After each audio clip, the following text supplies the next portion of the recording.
Hello students, आज हम करेंगे क्लास 10th एक्सरसाइज 1.1 का क्वेश्चन नंबर 3।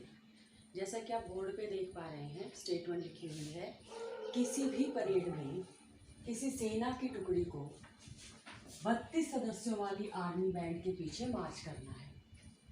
दोनों समूहों को समान संख्या वाले स्तंभों में मार्च करना है और स्तंभों की अधिकतम संख्या जो है वो ज्ञात करनी है। जैसा कि आप सवाल में देख सकते हैं, अधिकतम संख्या ज्ञात करनी है। जो स्तंभों की अधिकतम संख्या है वो हमें कहाँ से मिलेगी? स्तंभों की अधिकतम संख्या HCF से पता लगेगी। जो हमारे पास संख्याएं दी गई हैं, 616 सदस्य हैं और 32 सदस्यों की टुकड़ी बनानी है, तो इन दोनों का HCF निकालने से ही हमें जो है ये संख्या मिल सकती है। जैसा कि आपको मालूम है कि HCF ज्ञात करने के लिए बड़ी संख्या को अंदर रखते हैं और छोटी संख्या से भाग करते हैं।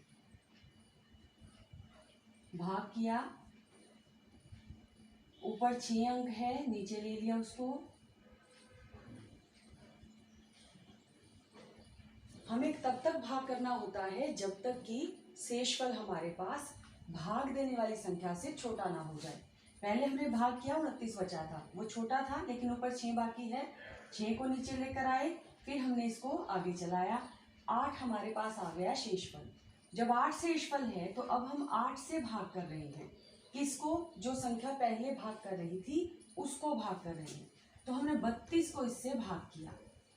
अब भाग करने पर हमारे पास क्या आ गया? शेषफल 0। हमें तब तक भाग करना होता है जब तक कि शेषफल 0 ना आ जाए। जैसे ही शेषफल 0 आता है, हम यूक्लिड लेमा को यूज करते हैं और उसकी मदद से इसे लिखते हैं। जो हमारे पास हमने यूक्लिड एल्गोरिथम पढ़ा हुआ है, यूक्लिड का विभाजन एल्गोरिथम, उसके हिसाब से हम क्या लिखते हैं? जो संख्या अंदर है वो लेफ्ट साइड में, बाहर वाली दोनों संख्याएं गुना हो रही हैं और जो शेषफल है वो जुड़ जाता है।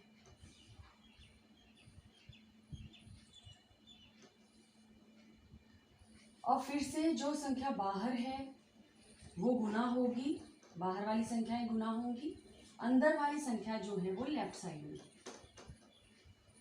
ऐसा करने पर जब हमें 0 शेषफल मिल गया, जिस संख्या से भाग करने पर 0 शेषफल आता है वो संख्या क्या होगी? HCF होगी। 616 को 32 से भाग किया, 19 में जाने के बाद 8 हमारे पास शेषफल रह गया। अब 8 भाग करेगा किसको? जो पहले संख्या भाग कर रही थी उसे, यानी 32 को। अब भाग करने पर शेषफल 0 आ गया, यानी अब हमें आगे भाग करने के लिए नहीं है, तो हम इसे यहीं पर रखेंगे और यहाँ से हमें क्या मिल जाएगा? HCF मिल जाएगा। जितना हमें HCF मिला है वो HCF हमें क्या दे देगा? अधिकतम स्तंभों की संख्या। इसलिए जो अधिकतम स्तंभ हैं उनकी संख्या हमें मिल जाती है और वो संख्या कितनी है? 8 के बराबर है। इस सवाल को एक बार फिर से देखेंगे और फिर बिना देखे अपने नोटबुक में हल करेंगे।